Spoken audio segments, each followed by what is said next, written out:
Si on revient aux deux courbes dans le plan cartésien, on va faire de ce qu'on appelle de façon dynamique. Donc, j'ai la valeur ici de l'angle. Puis là, je vais faire varier l'angle. On va demander à mon logiciel de tracer simplement la fonction sinus. Donc, on constate que le sinus ici va être seulement la hauteur par rapport à l'axe des Y de mon point ici. Parce que mon rayon est 1 dans ce cercle ici. Donc, lorsque je fais augmenter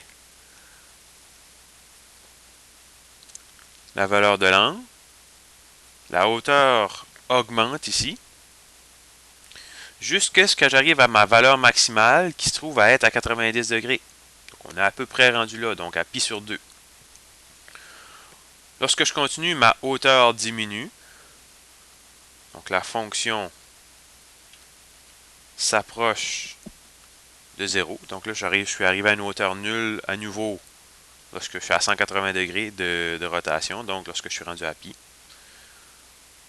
On continue jusqu'à ce que j'arrive à une hauteur minimale à 3 pi sur 2, 270 degrés.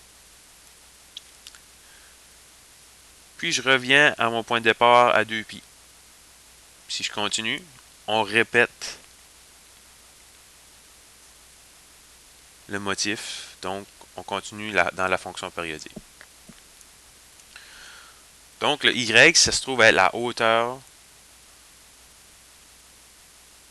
de la droite en rouge dans le cercle trigonométrique qui est le cercle de rayon 1. Si on recommence, mais avec le cosinus, lui, il va chercher la valeur de x, donc la longueur du segment en bleu ici.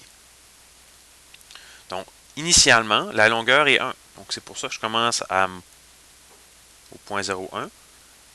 Lorsque je le fais augmenter, à mesure que l'angle augmente, on constate ici que la courbe ou la longueur du segment diminue jusqu'à ce qu'un certain point, à 90 degrés, elle devient nulle.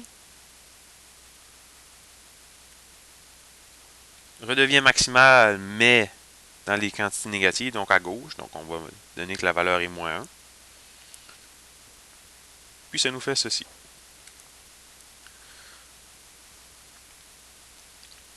Donc, si on superpose les courbes, on constate que c'est essentiellement la même courbe, sauf que le sinus commence à sa valeur médiane, tandis que le cosinus commence à sa valeur maximale. Les deux ont une période de 2 pi. La longueur du cycle est la même. Et les deux aussi ont une amplitude, c'est-à-dire une distance entre la valeur médiane et la valeur maximale qui est de 1.